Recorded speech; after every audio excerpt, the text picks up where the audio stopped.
like a one-man band up in here. This is Prep Rally brought to you by the Northwest Arkansas Democrat-Gazette.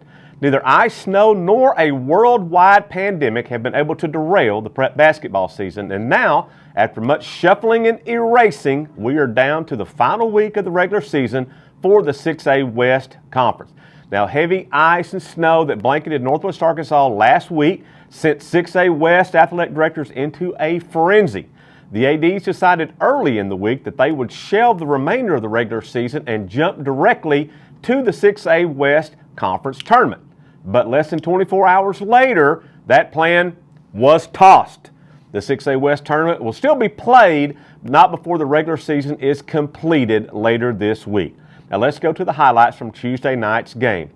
The Springdale Harbor girls, they locked down the number 3 seed in next week's conference tournament by edging Rogers High 52-46 at home Tuesday night.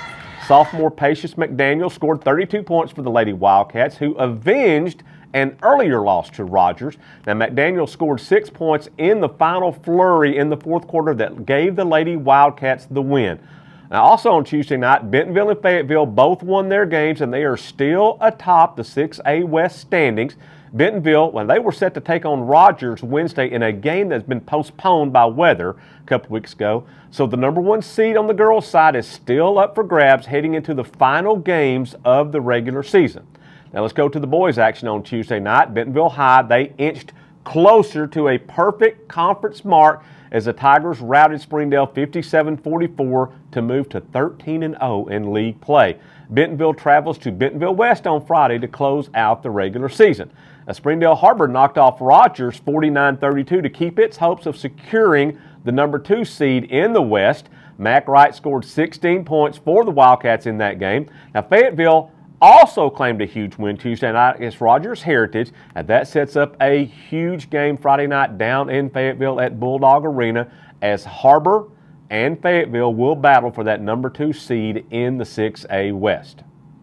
Now, we want to congratulate a pair of Northwest Arkansas players, Maryam Dauda of Bentonville High and Jersey Wolfenbarger of Fort Smith Northside, who were each named to the McDonald's All-American High School Girls Basketball Team. Now, Dauda, who was signed to play with Baylor, did not play in Tuesday's game after suffering a knee injury and practice earlier this week, but our Henry Apple did speak with Maryam about her selection Tuesday. First of all, Maryam, I want to congratulate you on this honor for being named to the McDonald's All-American Games. Thank you. You're the first player from Bentonville to ever get an honor. What is this like? I mean, I think it's an honor to be the first person from Bentonville to be named the McDonald's All-American, and I am very proud of myself and the program for helping me get where I am today, and all my trainers, my family, and everybody that helped me get to where I am today. I just want to say thank you. Out of, I think it was 700 people, you're out of one of 24 chosen or something like that. Mm-hmm. When you start breaking those numbers down, does it blow your mind or?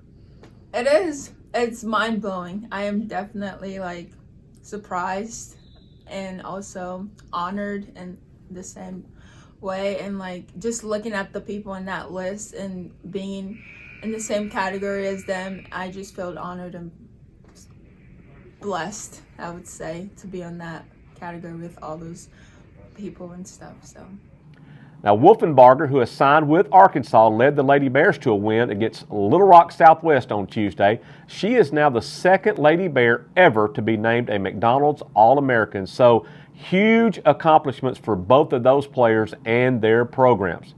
Now, conference tournaments for the lower classifications were also shuffled a little bit last week because of the weather, but those tournaments resumed on Monday and will continue for the remainder of this week. And regional tournaments for teams in Class 4A and below will start next week. Now, the winter weather also postponed state wrestling tournament, but they will host the state event next week in Little Rock, and also the state swim and dive meet will be held this weekend in Bentonville. Now, no sports have been affected by COVID-19 more than last spring sports when all of their seasons were shelved. But spring sports will return next week, and the Northwest Arkansas Democrat-Gazette will preview those sports this Sunday in the digital edition of the Northwest Arkansas Democrat-Gazette. So be sure and check that out online in the digital edition. Now, photos like the ones seen in today's show can be seen and purchased on our website at nwaonline.com/photos. So be sure and check those out in the digital edition of the Northwest Arkansas Democrat-Gazette. And also be sure and check out every week our weekly Prep Rally podcast as we talk to area coaches in all sports, along with special guests from across the state. The Prep Rally podcast can be heard on SoundCloud, Apple, Google Play, Spotify, and Stitcher, so be sure and check that out. Now, all season long, our Kasius Williamson down in the River Valley has brought you the Prep River Valley Report, and here is this week's report on the Van Buren girls basketball team. Hello everybody, this is Chip Souza with the River Valley Report. This week, for the River Valley Report, I got my girl Brooklyn Kennedy from the Van Buren Corners. This week against Alma, she had 16 points and 5 quick free throws in overtime to beat the Airedales. Last week, y'all were out for a whole week. Do you think that affected this game in any way? Honestly, yes, it did a little bit. We were a little out of shape, but we worked our butt off and we pushed through it. In the practices that we did, we worked our butt off. We knew we had to win this game. Brooklyn, this game came down to the wire. How were y'all able to pull through right there at the end? We trusted each other, we worked our butt off, we played good defense, hard defense, and we knew we had to get the job done, and we did it. Friday night is senior night for you and the Pointers. What do the seniors mean to you? I played with the seniors since I was in 7th grade. I played up with them all the way to 7th grade, so they're like my family, they're my sisters, they're my best friends, so they mean a lot to me, and it's going to be really hard to let them go. Last time you played against Bologna, you lost. What are some things you can do differently to win this time? We need to find a way to limit turnovers, and that connects to beating their press break. Well, Brooklyn, thank you. This is Kasius Williamson with your River Valley Report, and I'll see y'all next week. Thanks, Kasius. Now, that's it for this week's show. We'll be back next week to recap the final games in the 6A West and look ahead to conference and regional play. We'll also preview the state wrestling finals, and we will recap the state swim and dive. We'll catch you next time on Prep Rally Live.